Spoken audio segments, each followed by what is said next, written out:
Dear ladies and gentlemen, so sorry for this crowded situation. So you see we are a little bit overwhelmed for all the interest, and I thank you very much for your coming. So sehr geehrte Damen und Herren, willkommen zur Eröffnung der neuen Sonderausstellung der Fall Freud, Dokumente des Unrechts, die in Verbindung mit unserem Jahresthema Menschsein, Being Human, auch einen ganz wichtigen Aspekt unserer Museumsarbeit trifft, nämlich jenen, sich mit den bitteren Konsequenzen des Nationalsozialismus in Österreich auseinanderzusetzen.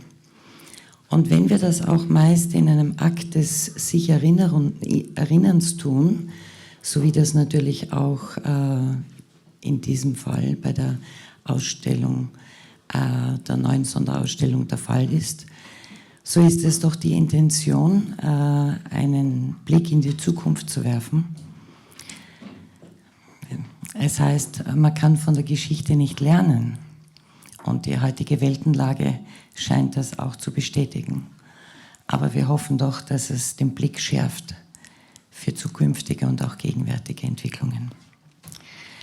So also our intention is an act of remembrance, our focus on the loss of culture and humanity resulting from war and destruction is always also forward-looking in view of the current world situation, and this will help us maybe to sharpen our awareness of current and future developments.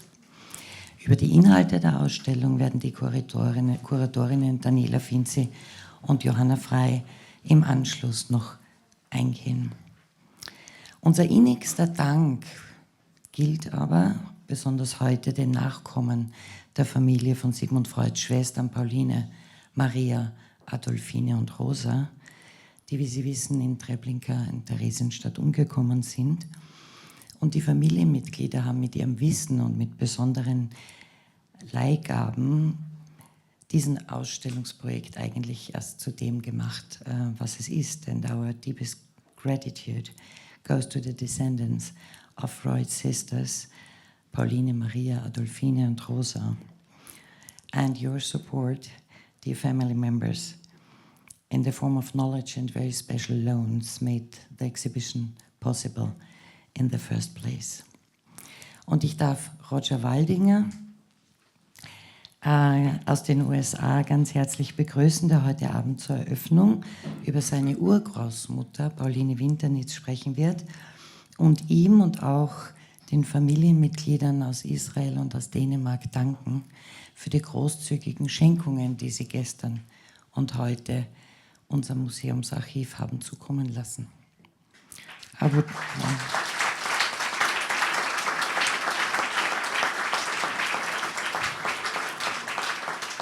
Sie entschuldigen, dass ich mich auf Englisch immer wiederhole, aus Respekt gegenüber unseren englisch sprechenden Gästen.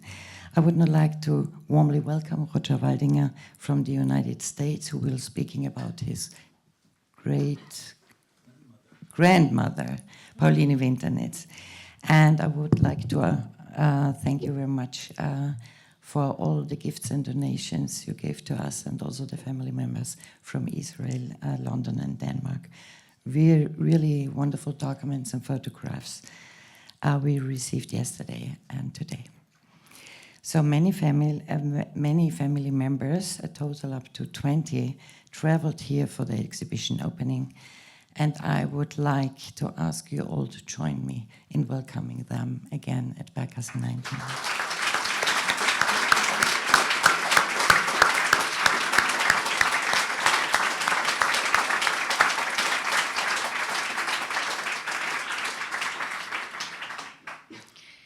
And I'm also very delighted that Philippe Sands is here today.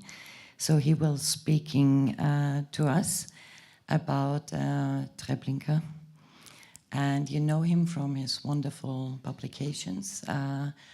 East-West Street, he published in 2016 and 2020 The Red Line, his newest book, also is about the consequences of the Holocaust.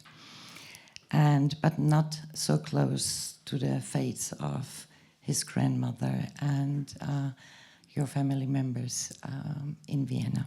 And ja, ich darf auch die Vertreter der Stadt Wien sehr herzlich begrüßen. Josef Taucher, der in Vertretung der Kulturstadträtin Veronica Kaup-Hasler heute zum Abschluss unseres ambitionierten Eröffnungsprogramms die Ausstellung eröffnen wird.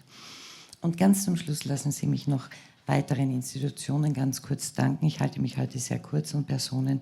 Unser Dank gilt im Besonderen natürlich der Kulturabteilung der Stadt Wien, dem Nationalfonds und dem Zukunftsfonds für die großzügige Unterstützung dieser Ausstellung, dem Jewish Welcome Service, der ein wunderbares Programm für unsere Gäste gestern absolviert hat, und dem Verein der Freundinnen des Sigmund Freud Museums. Ein herzlicher Dank geht auch an all unsere Leihgeberinnen. Und last but not least danke ich meinem Team für sein unermüdliches Engagement und die gegenseitige Unterstützung, vor allem bei der Konzeption und Umsetzung dieses besonderen Projektes. Meinen Kolleginnen Daniela, Finzi, Johanna, Frei, Leuk Kurzwell und Sarah Hönig-Schnabel, um nur ganz wenige zu nennen. Und darf Ihnen jetzt noch einen interessanten und auch aufschlussreichen Abend wünschen. Dankeschön.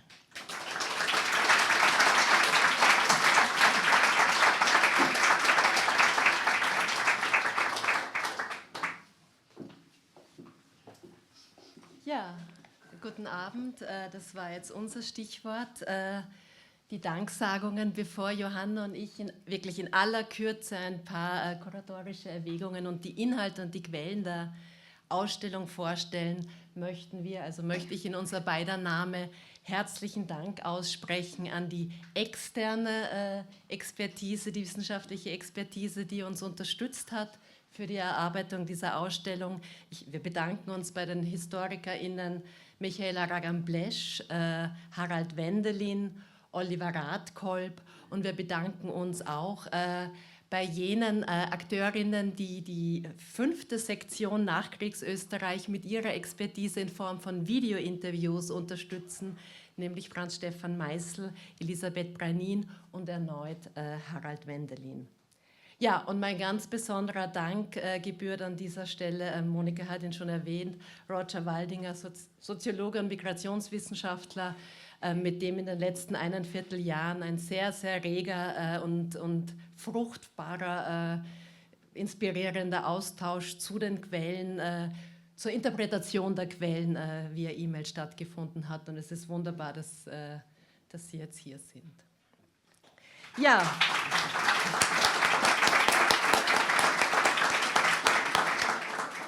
Roger wird ja dann auch einen längeren Vortrag halten und wir können uns somit wirklich ganz kurz und knapp fassen. Ja, der Fall Freud, Dokumente des Unrechts. Unser Ziel war es, einen differenzierten Blick auf das NS-Unrechtsregime zu werfen. Die Lebensgeschichten und Schicksale der Geschwister Freuds, die wir dabei in den Fokus rücken, stehen dabei selbstverständlich stellvertretend für all jene, die wie die Geschwister stehen stellvertretend für alle, die wie die Geschwister Freuds hier in Wien gelebt und gewirkt haben und die eben entrechtet, beraubt und wie im Falle der 4 Schwestern Adolphine Freud, Maria Freud, Pauline Winternitz und Rosa Graf vernichtet wurden und dem Holocaust zum Opfer fielen.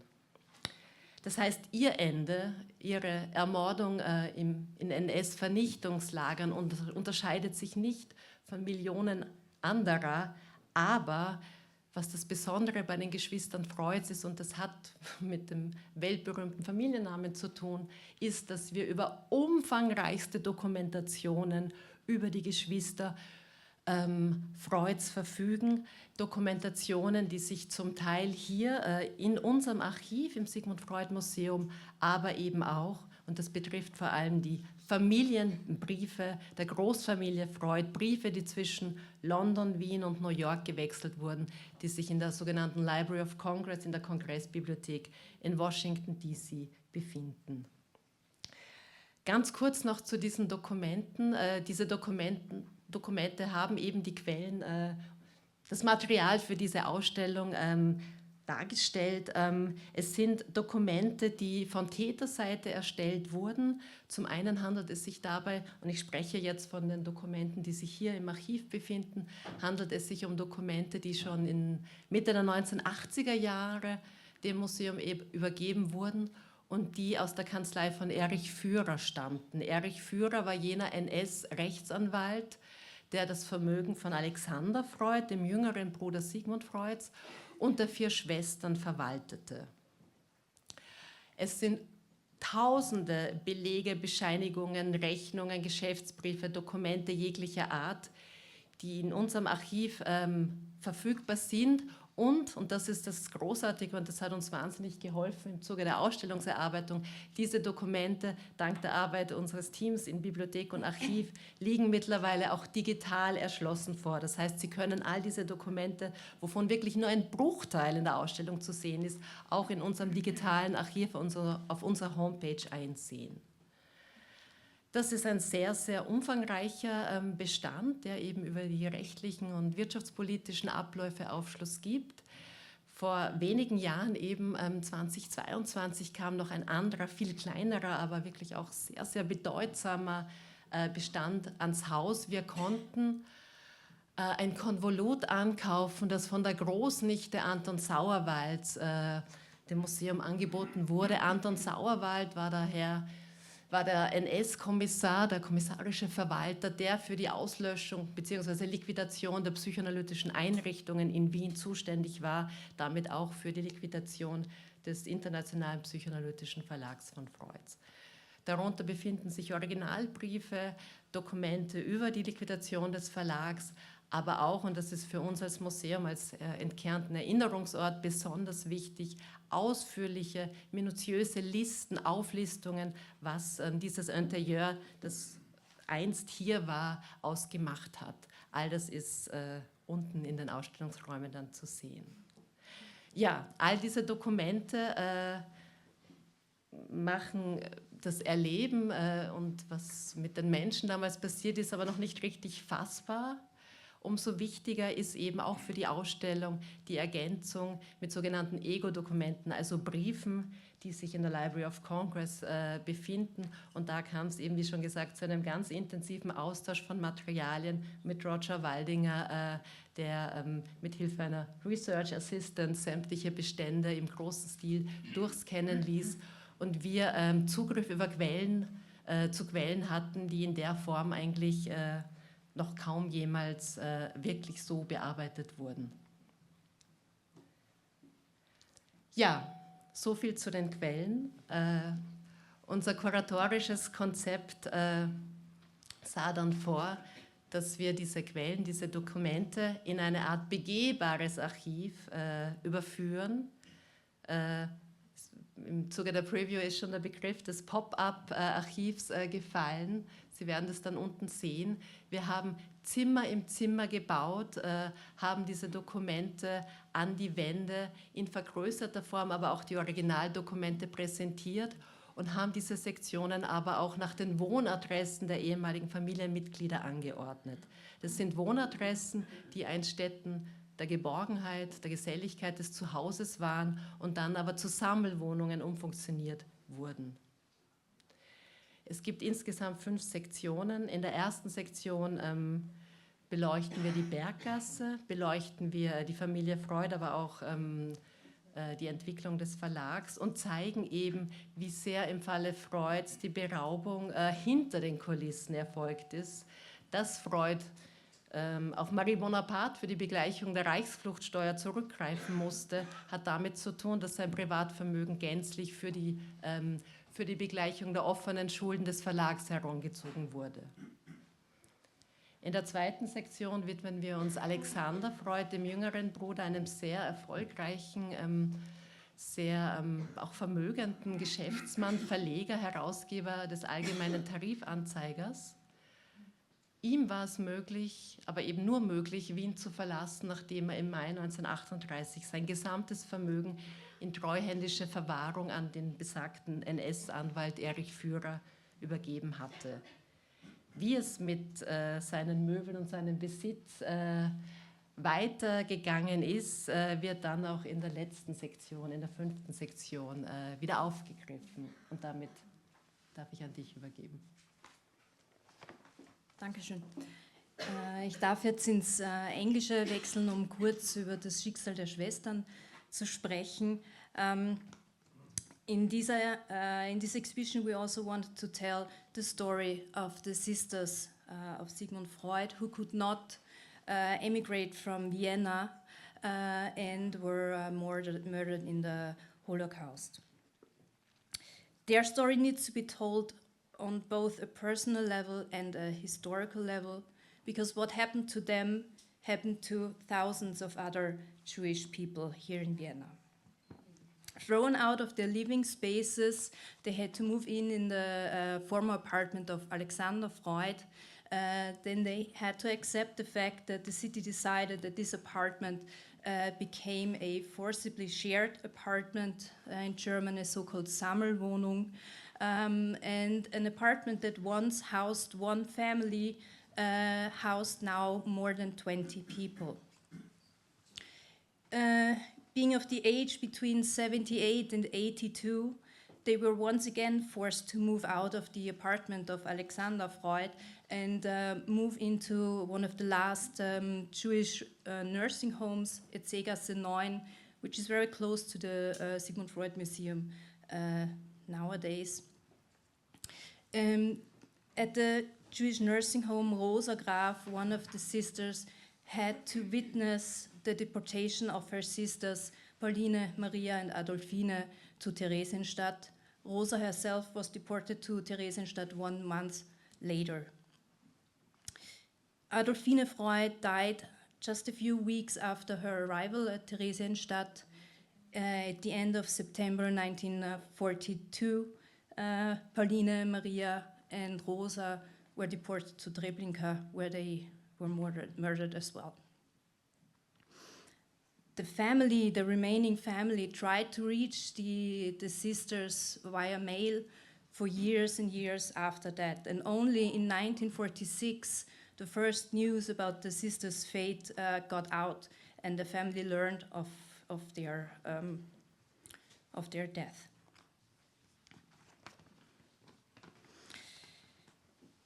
After the war, the remaining part of the Freud family was trying to find some sort of justice in fighting for restitution of the monetary robbery that happened by the Nazi regime before 1945. And this is in the last section where we show as one of the topics Harry Freud's fight for monetary restitution. And with his fight, we can see how Austria and also Germany treated its victims. And the decade-long fight for monetary restitution only ended after his death. His widow received a very small sum of the money that was once taken from the family. The material restitution, so the furniture and artworks that was seized by the Nazis in 1941 from Alexander Freud, seemed to be fruitless. Those things seem to have vanished without a trace. And we are very happy to say that at least one piece, namely a portrait by Wilhelm Victor Krauss portraying Sigmund Freud, has surfaced again as one of the only things of Alexander's possessions and can be seen downstairs at the exhibition. And with this very brief overview of the exhibition, it is my very great pleasure to welcome to this stage distinguished professor of sociology and director of the UCLA Center for the Study of International Migration and great-grandson of Pauline Winternitz, Roger Waldinger.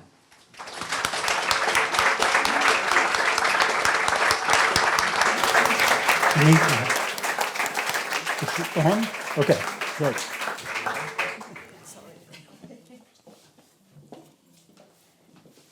Okay, so I just want to begin first by thanking the museum for the very kind invitation and the honors to speak with you today. It's been a great pleasure and privilege to work with Daniela and Johanna and the entire team on this incredible project. And I'm also delighted, of course, to have the opportunity to meet these cousins whose existence I had no awareness of 12 months ago.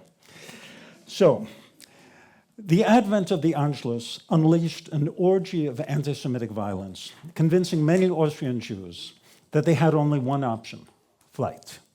Within days of March 12, 1938, several thousand Austrian Jews had left the country. In the remaining 3.5 years before Germany halted emigration, 3/4 of the roughly 191,000 Jews residing in Austria on the eve of Germany's occupation managed to leave the country. The most famous was surely Sigmund Freud, who left Vienna on June 4th, arriving in London 2 days later. By the time that Sigmund Freud departed, all his other immediate family members had escaped. Only his 4 sisters, then in their 70s, Rosa Graf, Maria Freud, Adolfina Freud, and Paulina Vintenitz, still remained in Vienna.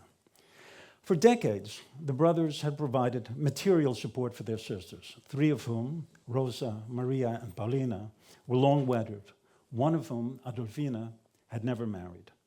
While leaving the sisters behind, the brothers ensured that ample resources would be available to them. They deposited almost $25,000, the equivalent of $563,000 in current dollars, in an account held in the sisters' name. Had circumstances been different, those sums would have allowed the sisters to live out the remainder of their lives in comfort.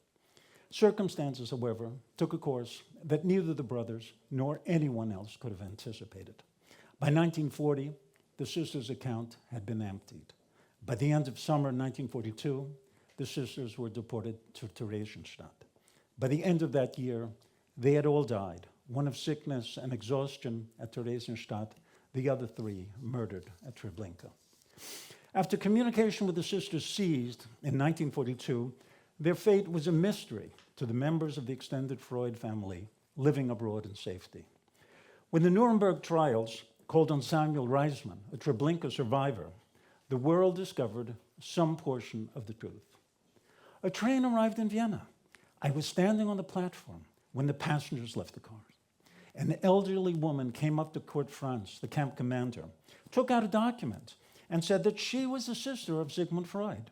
She begged him to give her light work in an office. Franz read this document through very seriously and said there must be a mistake here. He led her up to the train schedule and said that in 2 hours, a train would leave again for Vienna. She should leave all her documents and valuables and then go to a bathhouse. After the bath, she would have her documents and a ticket to Vienna. Of course, the woman went to the bathhouse and never returned. Thus, the sisters were among the early victims about whom the world learned immediately after the war. While histories of the Holocaust frequently invoke their destiny, accounts typically stop there, without providing details on the persecution they underwent and the circumstances that entrapped them. Tonight, I will try to remedy that deficiency, doing so in my professional capacity as a professional sociologist of migration, but also as someone with a direct personal connection, as I am, as you've just heard, the great-grandson of Paulina Vintenitz, the youngest of the 4 sisters. I will tell you not simply about the sisters' deaths, but about their lives. You will also hear from them. Daniela Finzi will read extracts of letters preserved in the U.S. Library of Congress and in the archives of this museum. I will then recount the ordeal that the sisters endured in the years following March 1938, and will conclude with thoughts regarding the lessons that can be learned from their experience. Now, the challenge in bringing the sisters to life is that of taking them out of the shadow cast by their famous brother. Finding them is no small task, as they barely make an appearance in the voluminous literature devoted to their brother. Thankfully, we can draw on interviews that the émigré psychoanalyst Kaup-Hasler conducted with friends, associates, and relatives of Sigmund Freud in the 1950s, interviews that were long hidden under lock and key and have been barely used by scholars. Unlike their elder brother and older sister, Amalia Freud-Bernays, the sisters were all Vienna-born, arriving after their parents moved to Vienna in 1860. Rosa was born first in 1860. Shortly thereafter came Maria, called Mitzi. Then Adolfina, called Dolfi. Next, Paulina in 1864, called Pauli. And finally, a brother, Alexander, in 1866. Those early years in Vienna were a period of relative poverty. The family moved frequently before achieving some stability in the 1870s. Spare resources were devoted to the elder brother, whose brilliance was early recognized. He alone enjoyed a bedroom of his own. The 8 remaining members of the household were crowded into 3 rooms. We know little about the sisters' experience of family life during their youth. Eisler's interview with Judith Heller, Bernays' daughter, who lived in Vienna as an adult prior to 1938, provides one charming little nugget about Maria. In the family, they used to tell very cheerful stories about her. How as a child, she was terribly sensitive, and when she wasn't given something, or when the other children wronged her in a game, or did her some kind of injustice, she would place herself in a corner and say, Mitzel ist angry. Less charmingly, Jones' biography of Sigmund Freud informs us that the sisters experienced privation throughout early adulthood, to such a point that the famous brother, then a Privatdozent, could not bring himself to visit his parents' home and witness his sister's miserable condition. He reportedly confessed to a friend how hard he found it to eat roast meat, knowing that his sisters went hungry. Now, to my knowledge, concrete information about the sisters' education is missing. The interviews depict Amalia Freud as a worker skilled with needle and lace. Perhaps she handed down those competencies to her daughters, as the interviews comment on the beauty of the creations produced by Rosa, Mitzi, and Pauli.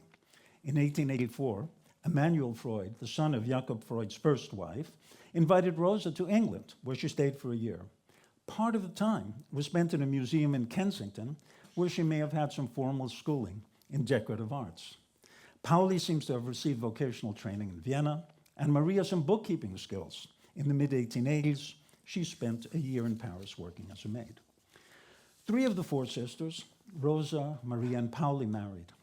For Rosa and Pauli, betrothal came relatively late, possibly reflecting the limited options for women lacking a dowry. Dolfi stayed single, perhaps, as suggested by Judith Heller, because both brothers thought it convenient to have someone to attend to the needs of their mother. Long before 1938, life took a tragic turn for all 4 sisters.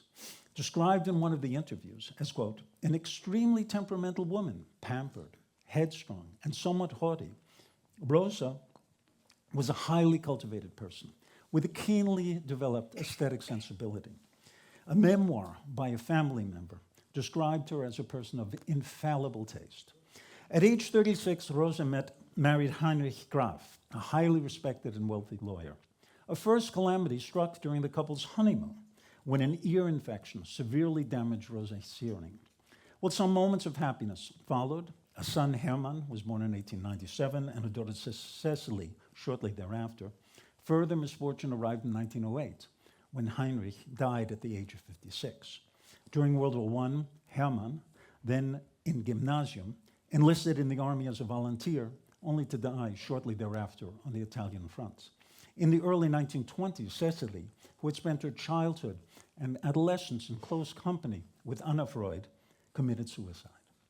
The interviews all depict Rosa as a very difficult, demanding person, qualities that can hardly be surprising in light of the tragedies that afflicted her. Yet as a person of great cultivation and deep feeling, she evoked great devotion from her friends and family. In 1887, Maria married a distant relative, Moritz Freud. According to Judith Heller, he courted one sister after another, only to pick Maria, taking her and their 4 children to Berlin in the late 1890s. As best we can tell, the marriage and the early years of family life were happy.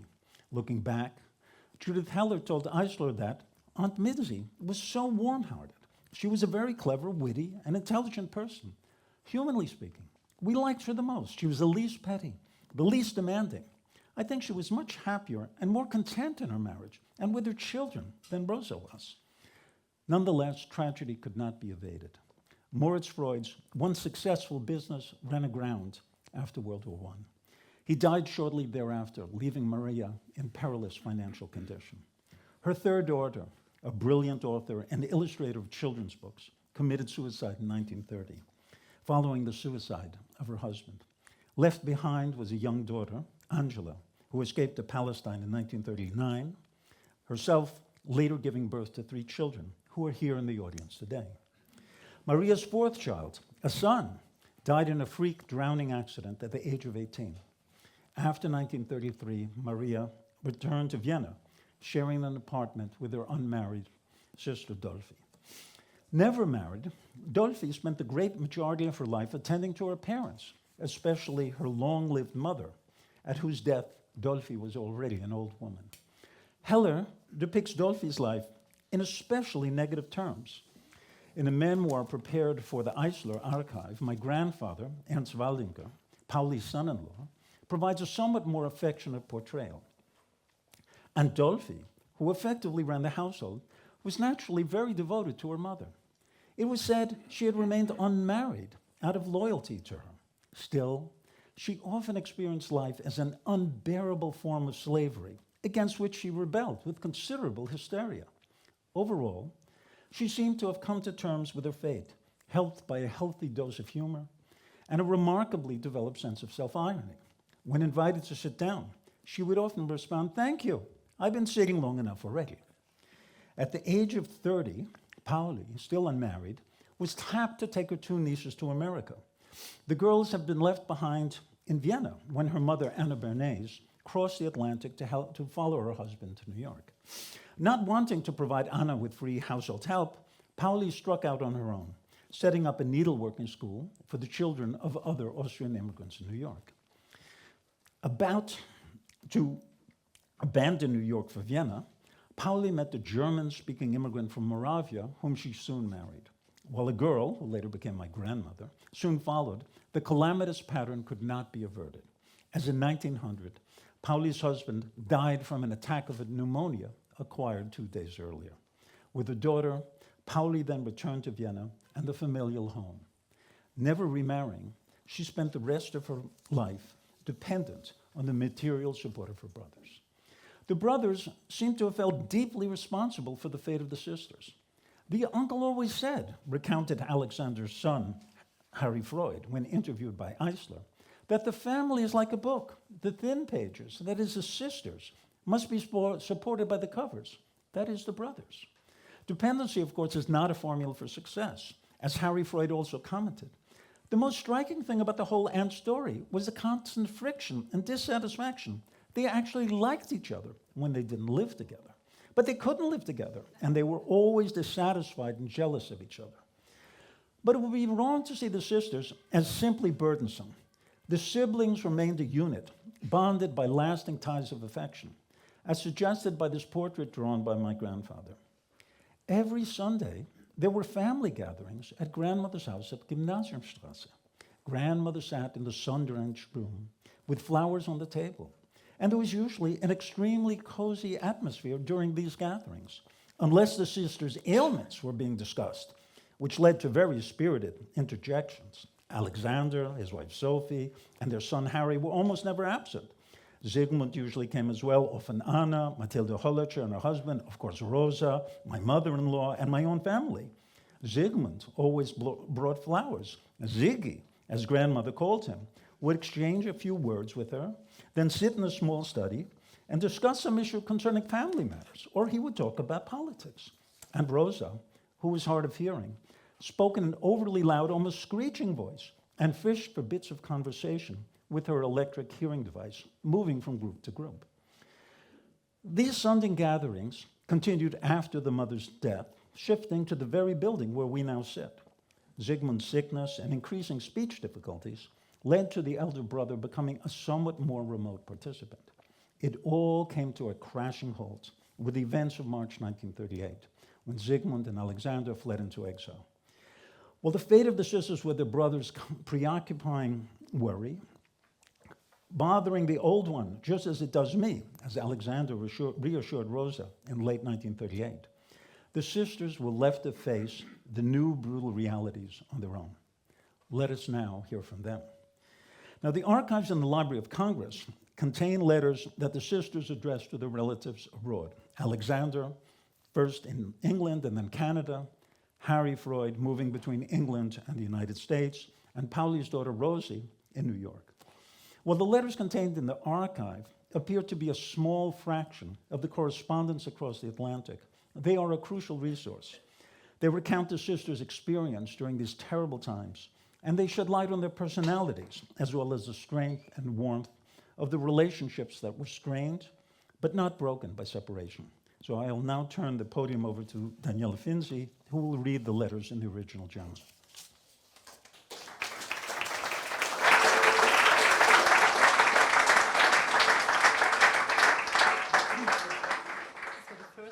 Letter by Rosa to Harry Freud, March 1940.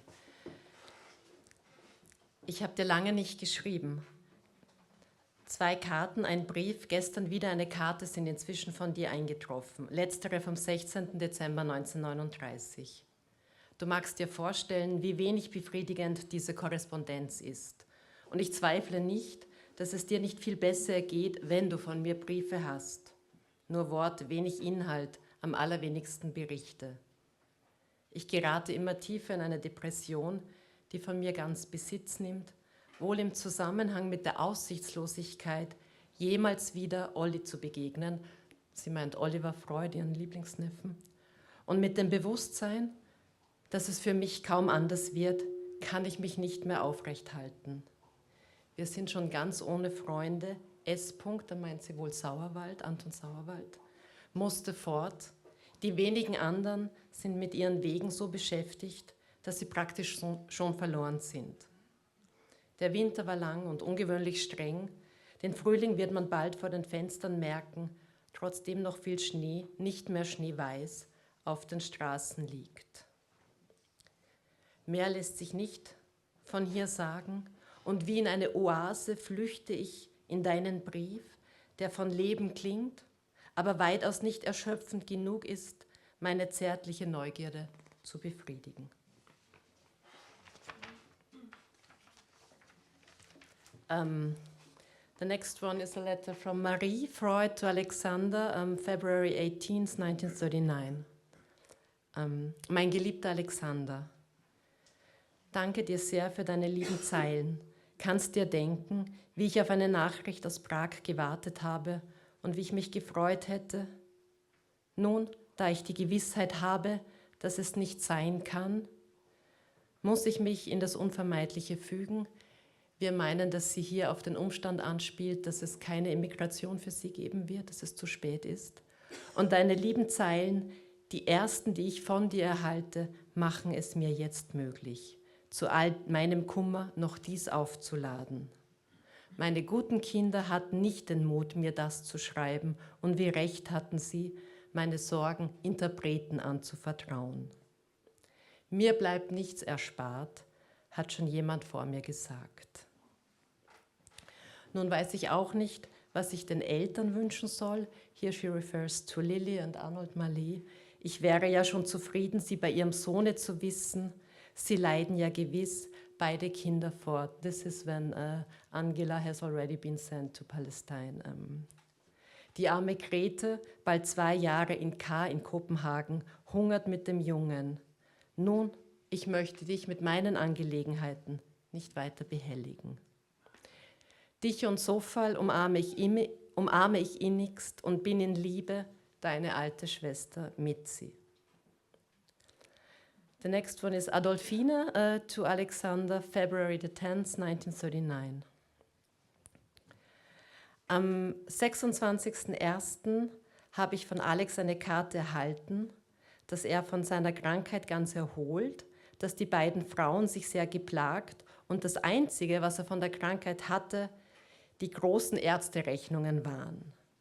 Ganz glücklich beantworte ich die Karte mit der Bitte, bald mitzuteilen, ob die Genesung fortschreitet und ob das englische Klima an das sich der geliebte Alexander so schwer gewöhnt, alleine die Schuld trägt und ob seine Nerven, die von dem Schicksalsschlag der Trennung von Harry so sehr in Anspruch genommen, noch mehr darunter leiden. Nun verstehe ich, warum ich trotz meiner Bitte so lange ohne Antwort geblieben bin. Von Martha erhielt ich gestern einige Zeilen, dass Alexander wieder krank war. Es ist schrecklich, es ist nicht zu ertragen. Ihr wisst es doch, dass wir nur existieren können, wenn wir gute Nachrichten von euch haben. Von hier, von uns nichts, was erfreuen und zur Genesung beitragen könnte. Yes, and the last letter is from Pauline Winternitz to her daughter Beatrice, dated June 26, 1941. Meine geliebte Tochter, ich habe deinen lieben Brief vom 5. Juni erhalten. Ich war wiederholt bei der Kultusgemeinde und wurde eingereiht, am 29.06. von hier auszureisen. Nun erteilt das Konsulat seit 3 Tagen kein Visum. Die einzige Möglichkeit ist, wenn man es von draußen geschickt bekommen kann. Kabel werden vorläufig nicht angenommen. Meine Verzweiflung ist grenzenlos. Nach beinahe 3-jähriger Mühe mit allen Kosten kein Resultat. Ich habe alles mit Geduld und Friede auf die schöne Aussicht tapfer ertragen. Jetzt steht mir der Verstand still.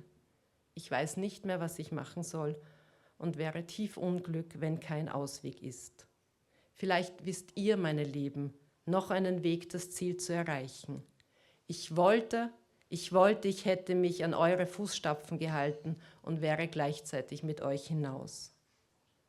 Alle grüßen herzlichst, umarme und küsse euch alle innigst und herzlichst.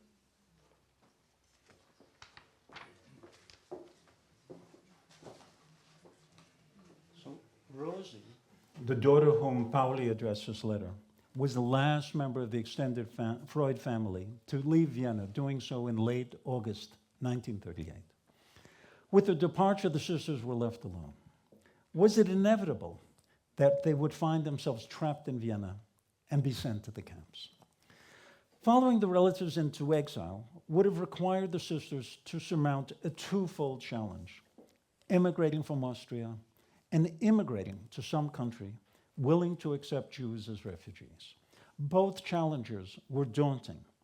From the outset, Nazi policies towards Austria Jews embodied a core contradiction: expel as many as possible, yet simultaneously rob them of their resources.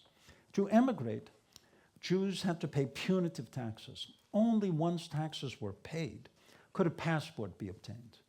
While emigration was thus possible, immigration was the crucial barrier. At the time, no country welcomed Jews seeking refuge. The safest, most desirable destination, the United States, was the most difficult to access, as it strictly limited immigration. In retrospect, we know that finding a way out of Vienna and into safety was inherently difficult. Was it assumed, however, that the sisters would remain in Vienna for the duration of their lives? Did the sisters confront the issue of their own possible escape? The record does not provide a fully satisfactory answer to these questions. Writing in May 1939, Rosa informed her friend Elsa Reis, who had escaped to Finland, that, quote, Sister Pauli goes to New York to her family. The other two hope to go to London, where Mitzi's son-in-law and daughter are. 3 months later, Rosa explained to Elsa Reis that, quote, Mitzi and Dolphy still have to wait until the path is decided. The archives provide few further hints that these two sisters actively pursued their emigration option. By contrast, Rosa was intent on departing, seeking to do so even after the exit door was closed. Rosa contemplated a variety of different escape routes: to Italy, where she had friends, to Budapest, where friends of her older brother were supposedly prepared to host her, and to France, where she hoped to rejoin her nephew and his wife. For a while, France seemed to be the best option, especially as there was a potential benefactor, Princess Marie Bonaparte, who had secured Sigmund Freud's own entry to London. It is not clear, however, whether the family endorsed this plan. In a late 1938 letter to Anna Freud, Alexander Freud considered this idea skeptically. I don't know if Rosa has any friends in Nice. I don't know whether one can assume that Oli's wife will accept the difficult Rosa. In the end, she is alone in a foreign country. Anna Freud appears to have written the princess asking her to send a letter to the French consulate requesting a visa for Rosa. Having received the letter, she was nonetheless hesitant to send it. In the end, on August 1st, 1939 letter went from the princess to the French consul in Vienna. In a sign of the times, the princess assured the consul that Rosa's presence would be at no cost to France and that the 80-year-old woman would not demand a work permit. The princess's letter appears to have been delivered to the consulate, but the visa was never issued for reasons that we can never quite know. The outbreak of war on September 1st, 1939 is the most likely culprit, as it put an end to French consular activity in Vienna. Of the four sisters, Paulina Vintenitz was the best candidate for emigration, as her US-born child never lost US citizenship. That connection gave Pauli a priority for getting a much-coveted US immigration visa, an effort that she and the relatives vigorously pursued. Initially, Pauli succeeded on the immigration, but not the emigration front. By fall 1939, she appears to have received a US immigration visa. Unfortunately, the door out of Austria proved difficult to open. Pauli, along with her sisters, was slammed with hefty demand for back taxes, depriving her of the clearance certificate needed to depart. As time went on, those burdens mounted, even as her sisters' resources dwindled. By September 1940, Erich Führer, the Nazi lawyer who was handling the sisters' finances, wrote to the Auswanderungsstelle of the Gestapo, explaining that, quote, it is impossible to pay any amount for the issue of the passport because Mrs. Winternitz has no income. I would therefore ask you to grant the passport to Mrs. Paula Zara Winternitz and finally allow her to leave the country. While those efforts finally bore fruit, in October 1940, when Pauli received a passport, in late November, she found herself blocked at the exit door, lacking a valid immigration visa to the United States. What had happened to the immigration visa that she had received in fall 1939? We don't know. Presumably, it had expired in the many months that Pauli had waited to get her passport. In the meantime, US immigration policy had grown increasingly restrictive. Pauli and the relatives made one last desperate effort in winter and spring 1941 to gain the precious American visa. In March 1941, the US consulate provided preliminary approval. For the green light to turn on, however, Pauli would need funds to travel from Vienna to a port, and most importantly, possess a ship ticket to get across the Atlantic. In New York, Harry Freud made frantic efforts to collect the monies to fund Pauli's travels. He secured help from a high-level State Department official and gained the intervention of the officials of the American Jewish organization on which the Kultusgemeinde here in Vienna was dependent. Yet these efforts were for naught. Without a ship ticket, no visa would be issued, and for reasons that cannot be determined, the Kultusgemeinde appears not to have decided not to devote one of its few remaining tickets to Pauli. She then ran out of time. When the US consulate closed in Vienna on July 1st, the chance of obtaining direct admission to the United States vanished. Pauli's fate and that of her sisters was sealed on this very date, 84 years ago, as on October 23rd, 1941, Germany forbade all further Jewish emigration from the Reich. With this speech, I have tried to tell a story that is widely known and yet has strangely gone untold. If these words begin to give the sisters their due, today's event and the opening of this wonderful exhibit also allows us to ask whether understanding how these four lives were extinguished can also tell us something about the 6 million who underwent that same fate. My answer will take two parts. First, their experience confirms what the broader historical record has already told us. The sisters' lifespan saw a shift from a world of open geographic mobility, when individuals could strike out on their own to improve their lives, to one in which states decided who could and couldn't cross borders. That shift proved fatal when Jews were extruded from the societies that once seemed ready to accept them. Networks were crucial to the effort to escape, as one needed connections in the safe havens who would work to secure a route out of danger. The sisters possessed these attributes aplenty. They had a tireless crusader in Harry Freud, who, despite the challenges of restarting his life in a new land, did everything possible to save his elderly aunts. Their connections to their famous brother meant that Harry Freud could turn to prestigious persons who would expend their influence on his aunt's behalf. But Harry Freud did not get to work until he arrived in the United States in December 1938, and the hour then was already very late. As US immigration policies were briefly relaxed, those initial efforts might have proven successful, were it not for the fact that Nazi immigration controls barred the route out of Austria. By the time Pauli got permission to leave, the way into the United States had narrowed to a tiny crack. When the door closed in July 1941, escape options vanished. Second, the nature of the looming threat eluded even the most perspicacious persons of the times. In retrospect, historians have concluded that the brutality of the days after March 12, 1938, demonstrates the Nazis' underlying murderous intent. Yet there's an anachronistic quality to that assessment, as the objective at the time was forced emigration, not extermination. In that light, it was not unreasonable for the Freud brothers to assume that the material support they bequeathed their sisters would suffice. They could not have anticipated the sudden turn of events, the theft of the sisters' property, the loss of their dwellings, the forced overcrowding of the apartment that they shared, their eventual murder. The question of whether to stay or leave depended on opportunity, as I just said, but other factors came into play. Those under direct threat, such as the two Freud brothers, had a compelling motivation to leave. For ordinary Viennese Jews, age was a powerful conditioning factor.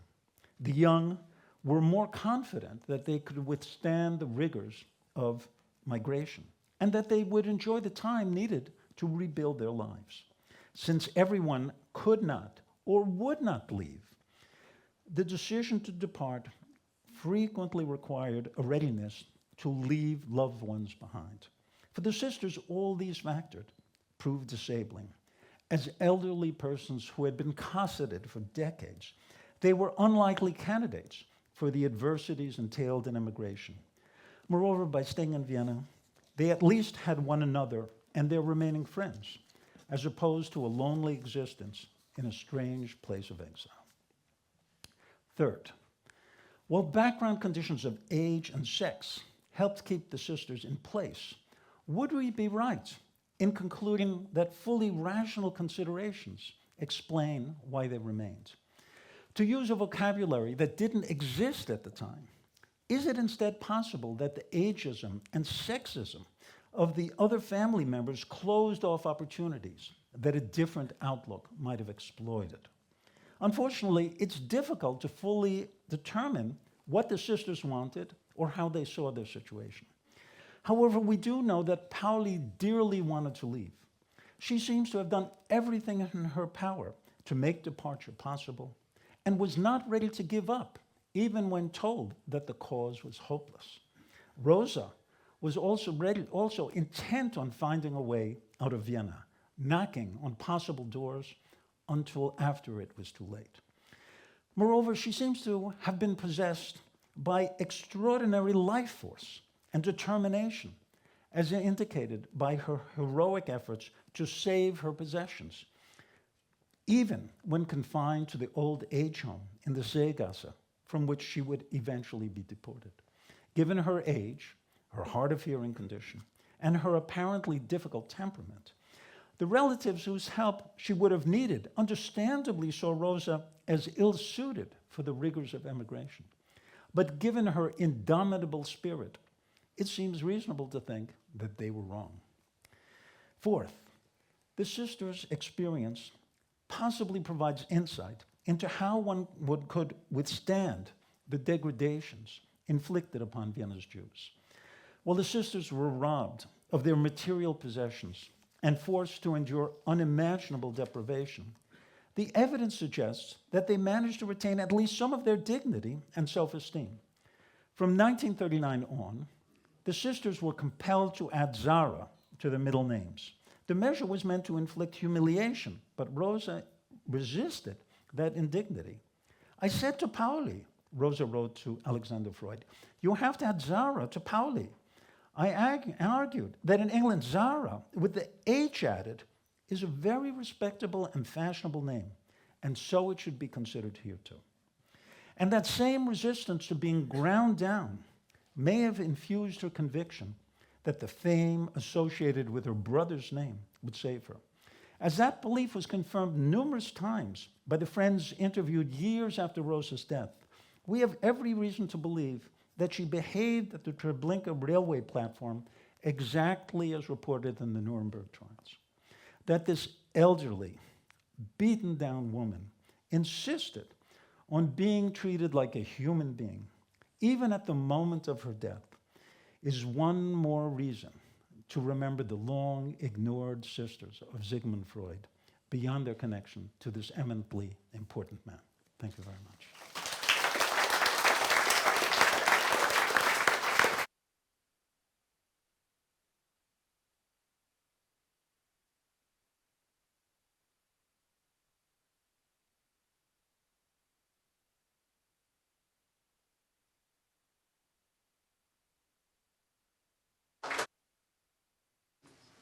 Well, sincere thanks to Roger. It's a very affecting story, and it's also a story that reminds us about how miraculous it is that documents survive, that we have archivists, that there are photographs and letters, and we're able to reconstruct stories that are so human and so powerful. And I think there's another aspect, Roger, to what you've said, which is that in this moment in the state of the world, the account that you've given, I think, for me certainly, is particularly affecting because it reflects and is emblematic of the situation of so many other people and communities.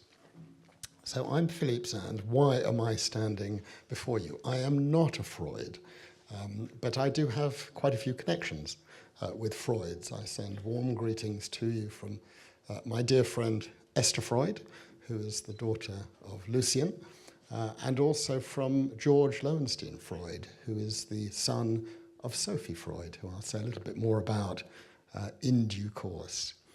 I'm here with you today very happily and with a great sense of privilege because of research that I was doing about 15 years ago and a chance encounter on a staircase with Daniela when I sort of wandered into this building hoping somehow to gain access and met a very friendly director of research. We exchanged emails and everything began with that.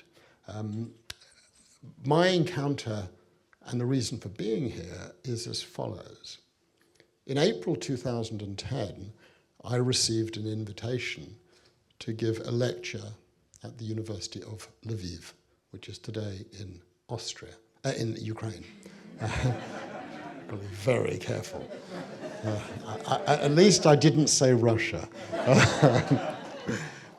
And the reason that I got the invitation from the university was that I was being asked to give a lecture in Lviv, Ukraine, on the cases that I had argued on crimes against humanity and genocide over the past 15 or 20 years. That's sort of my day job.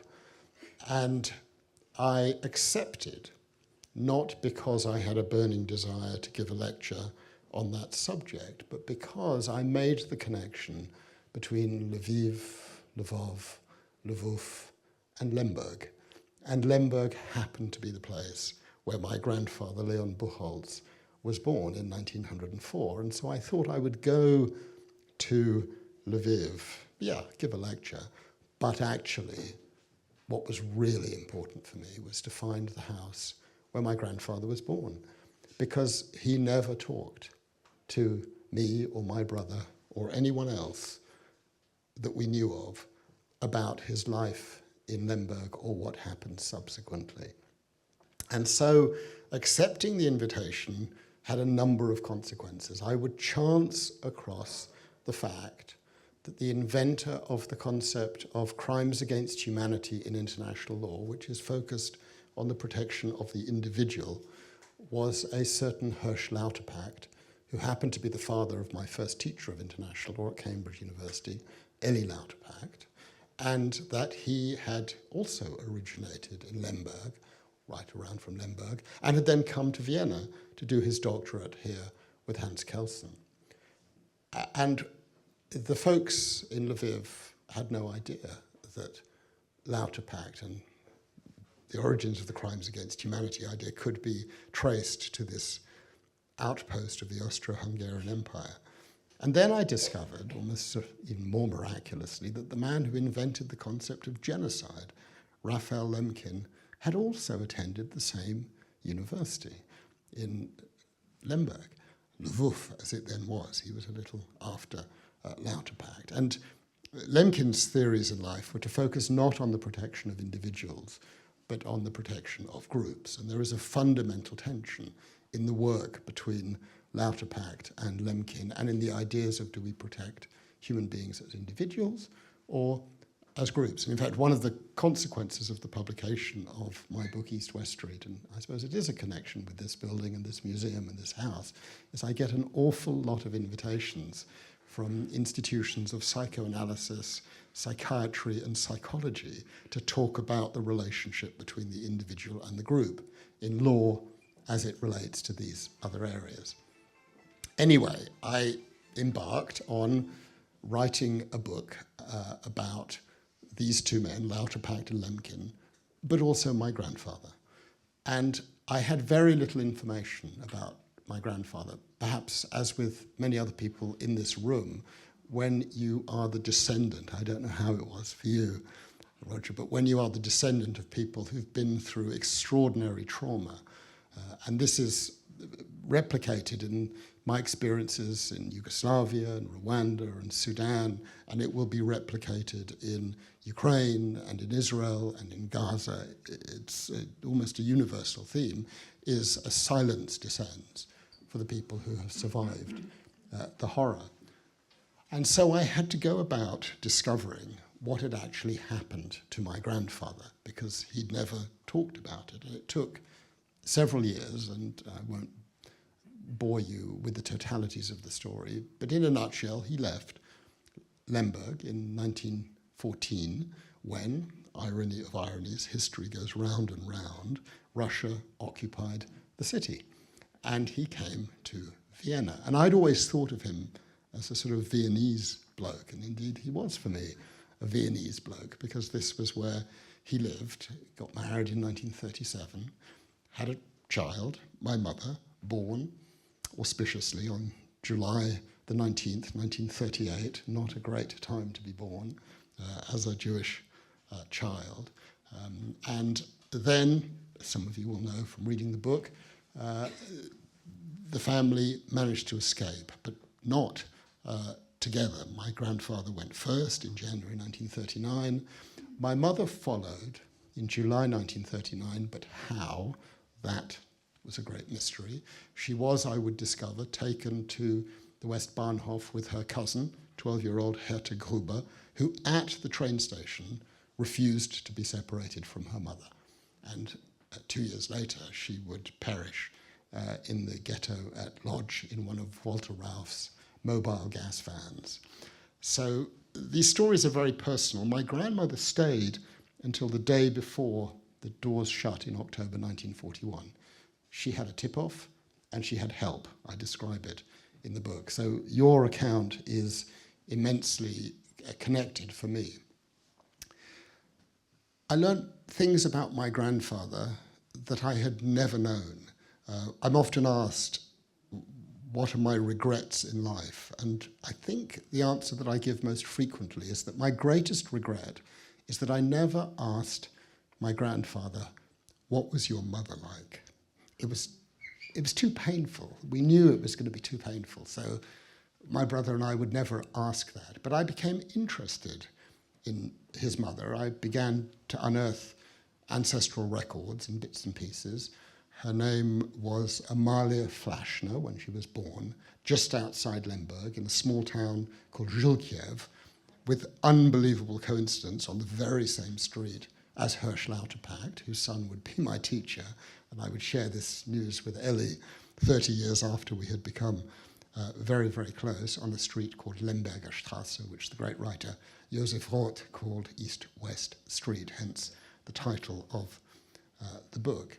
And she then moved to Lemberg and then had children and then came to Vienna. And that's the point at which our stories, and it's very moving for me to be with you, Roger, because we've had, in a sense, we've just met, right, literally half an hour ago, very parallel lives. And I am a litigator, which means that in doing research where you're forever incredibly anxious about the kinds of questions judges will ask you, I leave literally no stone unturned in terms of discovering what happened to my great-grandmother, Amalia Malka Buchholz, after her son left. And what I would learn is that she had a very parallel existence in a very different status, even more impecunious, not an intellectual, not a learned person, not a big family, a very ordinary life, but exactly the same things. Moved out of the family house apartment on Taborstrasse and removed into a communal place of living on Rembrandtstrasse. And the same thing happened to my great-grandmother on the other side. And while I was doing all of this, I was researching Lauterpacht and Lemkin, who unbelievably had become prosecutors at the Nuremberg trial. And I did what any half-decent lawyer is going to do when you're doing this kind of research, which is read every single page of the transcript. And I came across an extract which Roger has already referenced, and I'm very glad you've referenced it because it is for me too an extraordinarily important moment, in the transcript of the Nuremberg trial, which occurred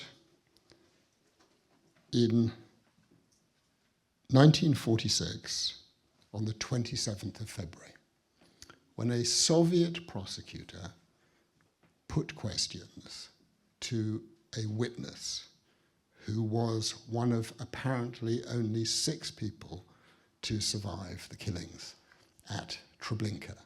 Killings described by the great Russian writer Vasily Grossman in an extraordinary article called The Hell of Treblinka.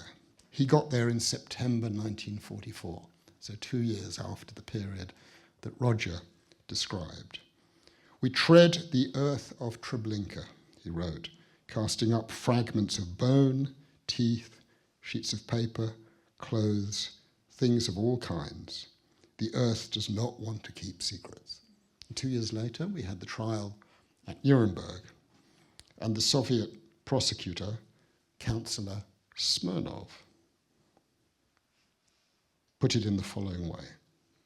Witness, will you please tell how Kurt Franz killed a woman who claimed to be the sister of Sigmund Freud? Do you remember that incident? Samuel Reisman is the witness, and he replies, and I'm quoting directly from the transcript paraphrased by Roger, a train arrived from Vienna. I was standing on the platform when the passengers left the cars. An elderly woman came up to Kurt Franz, took out a document and said that she was the sister of Sigmund Freud. She begged him to give her light work in an office. It's very affecting. I think you captured it extraordinarily. Franz read this document through very seriously. And then he said, there must be a mistake here. He led her up to the train schedule and said that in 2 hours, a train would leave again for Vienna. What she should do is leave all of her documents and valuables and then go to a bathhouse. And after the bath, she would have her documents and a ticket back to Vienna. Of course, the woman went to the bathhouse and never returned. Now, that is the kind of thing that you read that is so glacial and opens the imagination in so many ways that it's almost unimaginable. And you have captured that so powerfully, Roger. So, of course, I read that and I ask myself, that's interesting and awful, or awful and interesting. I didn't know that Pauli Freud Vintenitz was sent to Treblinka. I want to know more about that. And so I tracked down, as best I could, details of the transportations on which Pauli and the other sisters had been sent. And all of this is available because the Nazi regime kept unbelievably good records. It's astonishing. This, incidentally, has had very significant consequences subsequently, and in all of the cases in which I've been involved, and there are many of mass killing, there are no records. Everyone has learned from this experience. You just destroy everything. And this is, in my latest book, 38 Londres Street, exactly part of the issue of what happened after September the 11th, 1973. And I ended up at the documents and a very good website and an archive of the Instituto Theresienski, the Theresienstadt Institute, on which I found all the details of the transports to and from Theresienstadt, and we learned from that the precise details of the transports on which the Freud sisters were carried, deported from Vienna to Theresienstadt on the 28th of June 1942 from Seegasse number 9. And then she spends a little more than 2 months at Theresienstadt, loses one sister, and is deported on another transport to Treblinka on the 23rd of September 1942. And that is the moment about which Samuel Reisman testifies in the Nuremberg trial. The name of everyone on that transport is available on the website. All 2,005 elderly Jews, mostly women, but not exclusively women. Of those 2,005, 2,004 were murdered, and one person survived. I went down the whole list, and I was astonished to find the name of my great-grandmother on the same list. It was a really shocking moment, as it would have been for you, I'm sure, because when we hear and know of these things in the abstract, without knowing the precise details, imagining an elderly lady on a train, imagining an elderly lady arriving, feeling very discombobulated and frightened and alone and wondering what's going on, we can begin to understand the depths and the extent of the horror in ways that you just can't when it's so many people and you don't have these kinds of details. And so in this way, in doing that research, which I think Roger may well have drawn on, I would learn that my great-grandmother was on the same transport as your great-grandmother, although I've only meeting you today. And that bonds us in a very significant way, because we've, of course, taken our very different paths and had our lives, and we have decent lives. Something came out of these horrors that were nevertheless not so terrible, and that's a very important thing.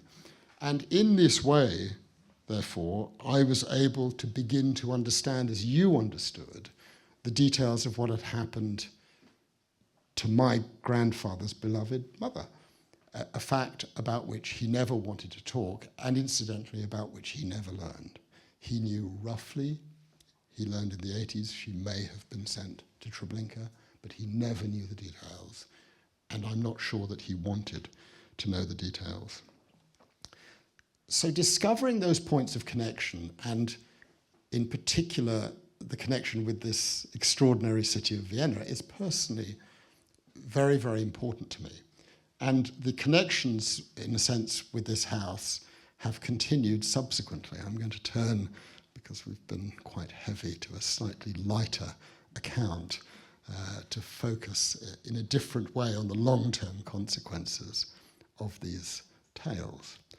When East-West Street came out in 2016, and it's now in very many languages, so I get a lot of correspondence, a very good friend of mine in Boston, Massachusetts, a lawyer with whom I'd worked, said to me, "My elderly mother has a very good friend who read your book, which touches on a family member of her own, and she would love to meet you."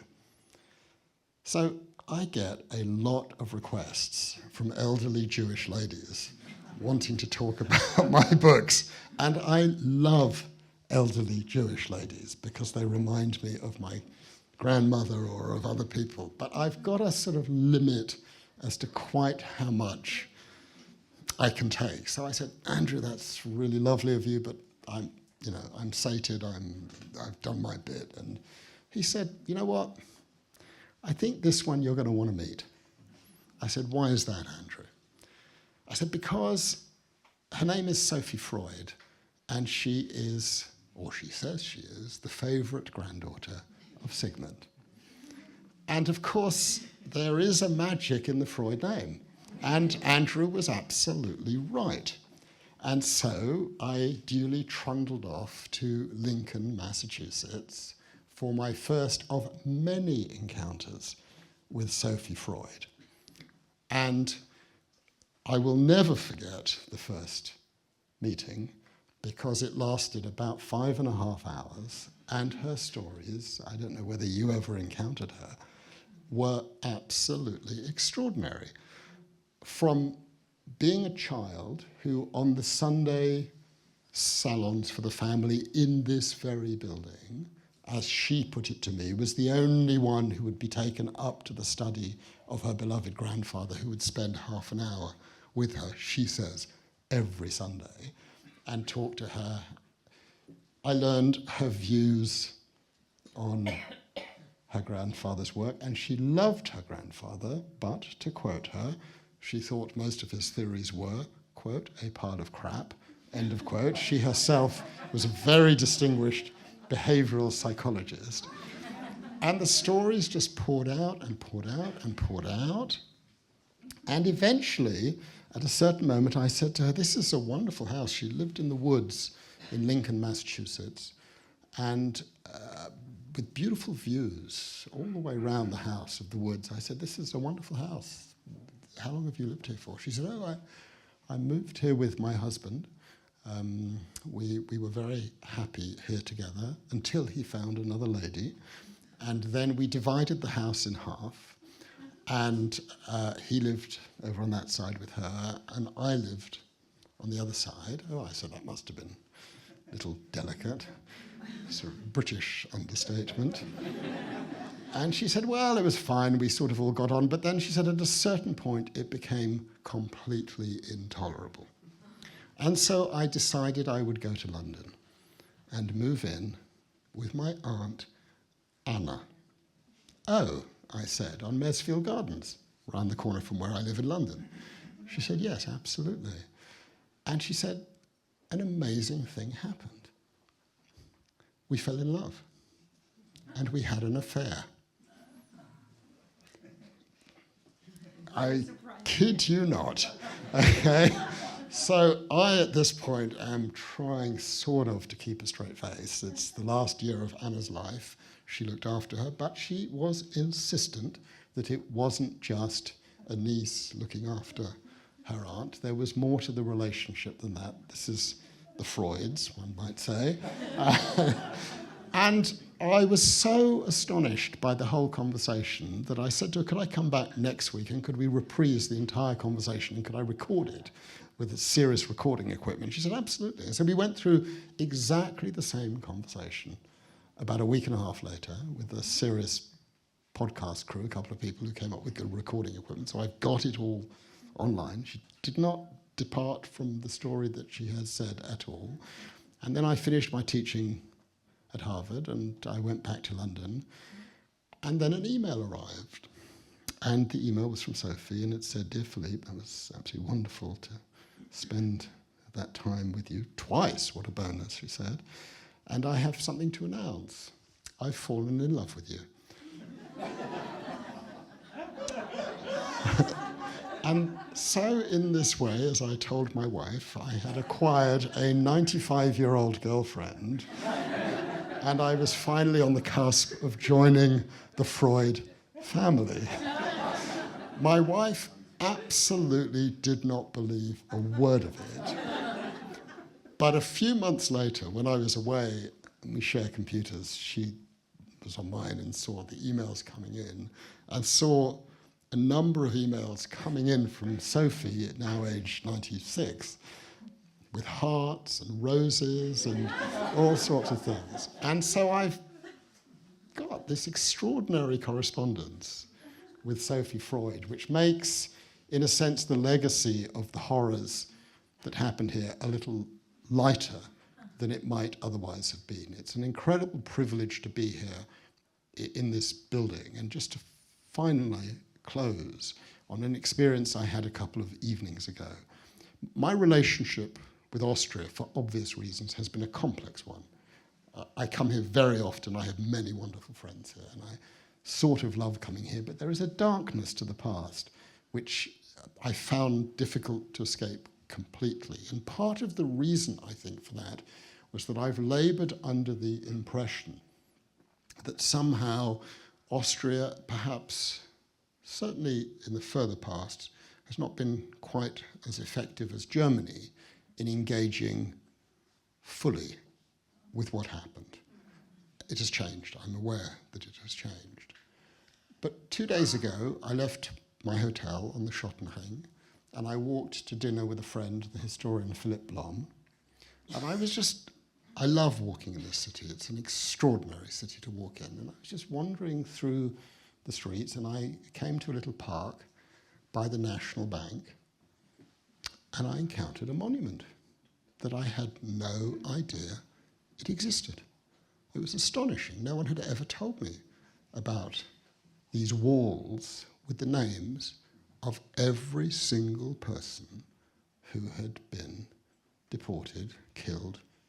And I got to dinner late because I went through the names. I found the names of my two great-grandmothers. I found the name of your great-grandmother. I found the name of my grandfather's sisters and many other family members. And it was not only extraordinarily moving, but something else happened. And I mentioned this last night at an event that I did at MQ Libelle.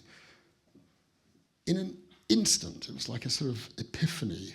My connection to Austria changed because seeing the names of everyone who's been affected is a totally different thing from seeing some sort of postmodern sculpture that is intended to memorialize and commemorate. You walk down those names and you see that every single person there had the same kind of stories as the stories that your great-grandmother and her sisters had and that my great-grandmothers had and that no doubt other people in this room's grandparents or great-grandmothers or grandfathers or whatever had. And that makes it real and that makes it a form of connection.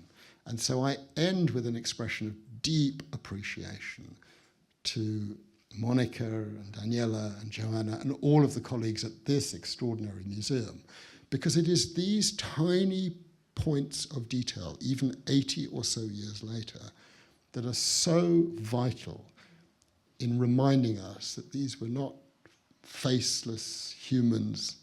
They were real, sentient people with daily lives and hopes and aspirations and loves and difficulties.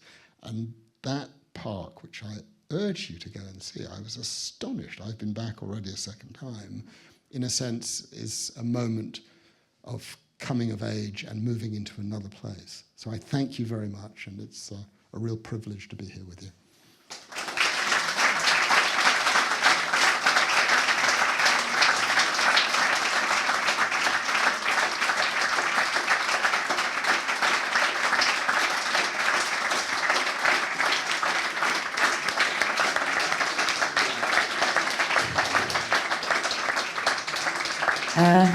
You too, thank you very much for this very touching and important dialogue you opened up. It's opened up between you, and now I ask you to open and finish this very program. Very, very welcome here in Vienna. Thank you for your speeches.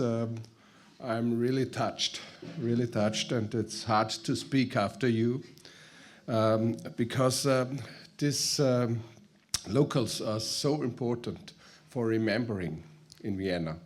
So this museum is so important for remembering, and Sigmund Freud is important for understanding this history.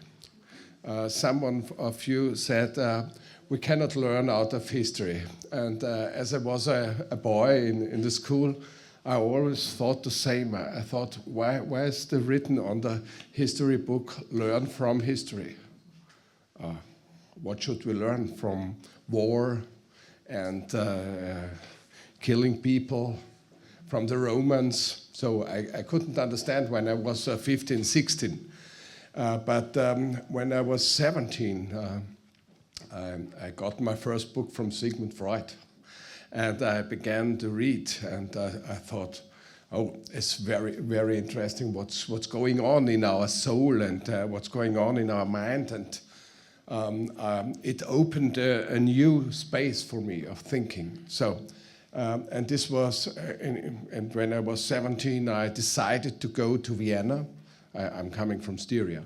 To go to Vienna to study in the city of Sigmund Freud psychology, because I was so fascinated from this science to understand human being and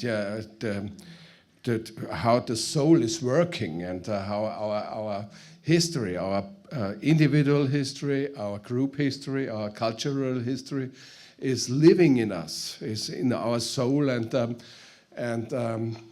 influences our decisions every day. Our brain works, and we make decisions if we are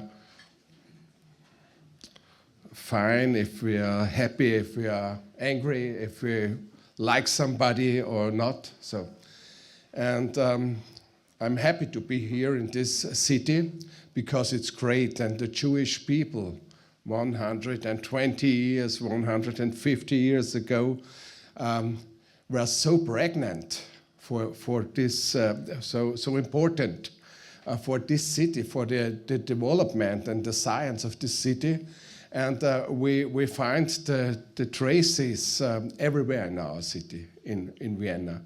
And now, after many years of working with people in hospital, also with youth in big flats and in the city, it was a new decision. I said, so that I can move more and do more in this city, I have to go into policy. So I can make decisions for more people and for the whole society. But all the time, Sigmund Freud and later on Erich Fromm is by my side. Someone of you said the Nazis were really good in accountants and bureaucracy. Yes, Erich Fromm said they are not sadists, they are bureaucratists. So when he analyzed the process of Eichmann. And I will come back. It's built a little bit difficult to speak all that in English. I was not prepared to speak in English, but when you all speak in English, so I should switch. It's so bad, my English. This is so bad. No, comfortable. Yes. So I will come back to. We cannot learn out of history, but I think we can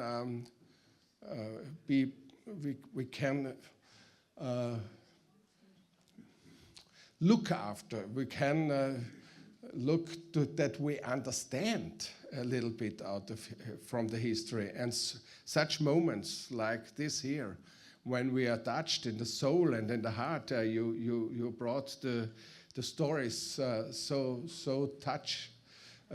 hard, near by the heart. So when we learn out of this, we can a little bit understand, and we can a little bit learn out of these histories about these personal histories. And when we take these steps to understand a little bit, I think we can do better decisions in the present. And we can understand what happens now. Otherwise, we cannot learn out of history. We have to experience, we have to learn, we have to be touched, and then we can decide in the present what's happened now, outside now. It is nearly in the quality, same development than in the 20s, in the 1920s. There are so many bad vibes here. The politician goes right all the time. We divide the society. So we feel this in our city also, in Austria also. We see this international. And we cannot understand when we cannot feel and experience and understand all what's happened. So we can decide to be a wall against this Unmenschlichkeit, inhumity. Yes, inhuman is so bad now. So, also alles in allem, ein Switch in Deutsch. Ich glaube, diese Selbsterfahrung und diese Nähe, wenn man das nachvollziehen kann, das ist die Basis dafür, dass wir heute politisch wie gesellschaftlich wie menschlich jeden Tag entscheiden können, auf welche Seite wir uns stellen. Und das wird die Frage sein, auch in den nächsten Jahren. In diesem Sinne wünsche ich Ihnen wirklich eine wunderschöne Ausstellung, viel Erfahrung, viel Experience. Lasst euch bewegen und nehmt es mit, um morgen die richtigen Entscheidungen zu treffen. Schönen Abend. Danke für die Einladung.